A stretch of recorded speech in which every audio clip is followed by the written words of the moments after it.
আলোচনার বিষয় হল বাগদেবী সরস্বতী ব্রহ্মার স্ত্রী না কন্যা।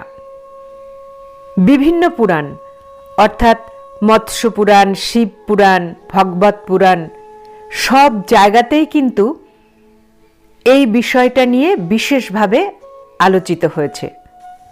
মৎস্য পুরাণে ব্রহ্মার স্ত্রী বলতে 4টি নাম সামনে আসে: সাবিত্রী, গায়ত্রী, ব্রহ্মাণী এবং সরস্বতী। গায়ত্রী সাবিত্রী প্রায় একই রকমের, একটা সকালের মন্ত্র আর একটা বিকালের মন্ত্র। মিথোলজিক্যালি মৎস্য পুরাণ এটাকে খুব সুন্দরভাবে আলোচনা করেছে। ব্রহ্মা মনি ঋষিদের সৃষ্টি করলেন। সমস্ত সৃষ্টি সম্পন্ন হয়ে গেলে, অর্থাৎ সন্তান সৃষ্টি হয়ে গেলে, ব্রহ্মা সাবিত্রীকে হৃদয়ে ধারণ করে তপস্যাতে বসলেন।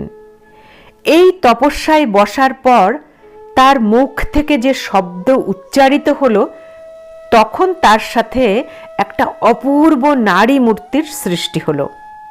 নারী মূর্তিটির সৃষ্টি হওয়ার সাথে সাথে ব্রহ্মা তার দিকে তাকালেন এবং তিনি তার রূপে মুগ্ধ হলেন। তিনি বললেন, এ আমি কি দেখছি? সেই নারী মূর্তিটি ব্রহ্মাকে প্রদক্ষিণ করতে শুরু করলো। মূর্তিটি যখন একদিক থেকে আর এক দিকে যাচ্ছিলেন, যেমন পূর্ব থেকে দক্ষিণে যাচ্ছিলেন, তখন দক্ষিণে ব্রহ্মার একটা মুখ তৈরি হয়ে গেল। আবার যখন পশ্চিমে গেল, তখন পশ্চিমে আবার একটা ব্রহ্মার মুখ তৈরি হয়ে গেল।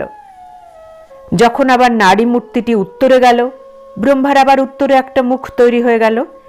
এইভাবে নারী মূর্তিটি দর্শন করতে করতে ব্রহ্মার 4টি মুখ তৈরি হয়ে গেল। এবার নারী মূর্তিটি একটু ওপরে উঠল। ওপরে উঠতেই ব্রহ্মার 5ম মুখ তৈরি হলো। সেটা তৈরি হওয়ার সাথে সাথে তিনি সেই মুখটাকে তাঁর জটা জালে ঢেকে ফেললেন। সেই জটা জালে আবৃত অবস্থাতেই তাদের একটা নির্ভীত মিলন হলো। ব্রহ্মার অঙ্গজাত নারী মূর্তি, তাই স্বাভাবিকভাবেই তাকে কন্যা বলা উচিত।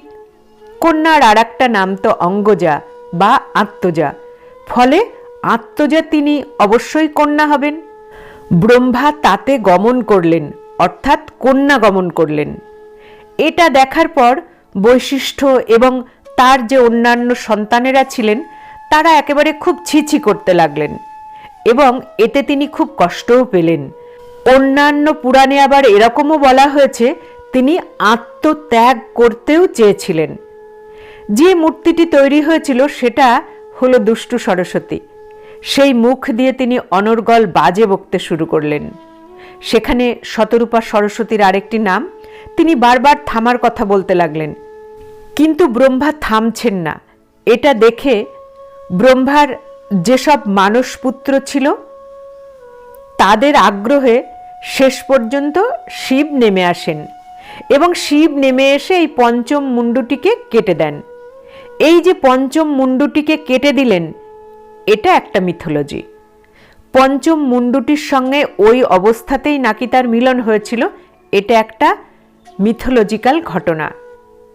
আসল কথা হলো, ব্রহ্মা তিনি যে তার মুখ থেকে শতরূপা সরস্বতীকে সৃষ্টি করলেন এবং তার রূপমুগ্ধ হলেন, এটার মধ্যেকার প্রকৃত ঘটনা হলো, যিনি ব্রহ্মার থেকে সৃষ্টি হলেন তিনি তো বাক। প্রথম শব্দ ওম উচ্চারণ করেছেন তিনি। এই যে প্রথম শব্দ ওম উচ্চারিত হলো, সেটা ব্রহ্মার অঙ্গজা তো বটেই, আত্মজাও বটে। পুরাণের থেকেও প্রাচীন যে সমস্ত বড় বড় গ্রন্থ আছে, সেখানে বলা হচ্ছে ব্রহ্মা এক আর দ্বিতীয় হচ্ছেন সরস্বতী। তিনি একটা প্রকৃতি, অর্থাৎ ব্রহ্মার মুখ থেকে যা উচ্চারিত হলো, ব্রহ্মা তাকে আপ্যায়ন করার সাথে সাথে আবার তিনি ব্রহ্মার মধ্যেই প্রবেশ করলেন। তার মানে যে শব্দটা উচ্চারিত হলো, অর্থাৎ প্রথম যে শব্দটা উচ্চারিত হলো, এবং সেটা এমন একটা শব্দ যেটা কবিতার মতো, আমরা যাকে গায়ত্রী বলছি। গায়ত্রীকে বলা হয় ছন্দের মাতা। এখন এই যে গায়ত্রী, এই গায়ত্রী শতরূপা সরস্বতী তিনি একই। তিনি আবার ব্রহ্মার মধ্যে প্রবেশ করলেন। তার মানে অনন্ত যে শব্দরাশি, বাক অধিষ্ঠাত্রী দেবী, তিনি আবার তার মধ্যেই প্রবেশ করলেন। কন্যা গমন বলতে যেটা বোঝায় বা সবাই যেটা বোঝে এটা কিন্তু তা নয়। এর একটা অন্যরকম প্রতীকী অর্থ আছে। আত্মজা হওয়া সত্ত্বেও গায়ত্রীর জন্মস্থান তো ব্রহ্মার মুখই, ফলে সেখানে তিনি আবার প্রবেশ করেছেন, যেখানে অনন্ত শব্দরাশি পরে সমগ্র পৃথিবীতে ছড়িয়ে পড়বে। যত অক্ষর বর্ণ আছে সেখান থেকে ছড়িয়ে পড়বে। ফলে এক অর্থে তিনি যেমন কন্যা, আবার আর এক অর্থে সেরকম তিনি স্ত্রী। ব্রহ্মার বাহন হচ্ছে হাঁস, সরস্বতীরও বাহন হাঁস, অর্থাৎ এটা উত্তরাধিকার সূত্রে আসছে। উত্তরাধিকার তো স্ত্রী পায় বা কন্যা, তা সে স্ত্রী বা কন্যা যেই পাক।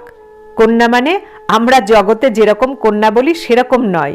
বাঘ যে স্ফুরণ হচ্ছে, বাগাধিষ্ঠাত্রী যে দেবী, সে দেবী তার অঙ্গজা যেরকম, আবার তার মুখের মধ্যে যিনি প্রবেশ করছেন তিনি তার স্ত্রীও সেরকম, অর্থাৎ তিনি কিন্তু একাকার হয়ে গেলেন তার সঙ্গে।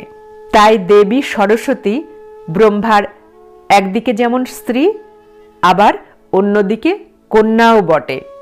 কিন্তু বাস্তবের পৃথিবীতে আমরা যেমন স্ত্রী বা কন্যা বলি বা মনে করি সেরকম নয়। ধন্যবাদ। সকলে ভালো থাকুন। সরস্বতী পুজো উপভোগ করুন।